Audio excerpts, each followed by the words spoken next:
πίστεψες το τραγούδι του Τάρο μου, δεν θα σε συγχωρήσω που χρησιμοποίησες μια τέτοια παγίδα. Θα σου δείξω τι μπορεί να κάνει μια ερωτευμένη κοπέλα. Δεν έχεις αυταπάτες.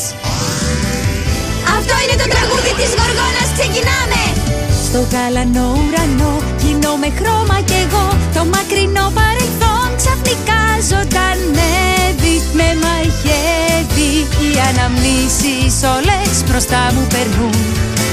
Κάτω στον ωκεανό, βαθιά σε γκρίζο κενό, κάποιος με πόνο πολύ σκληρά παλεύει να ανέβει. Τα λυρά δάκρυα μου αργά κυλούν.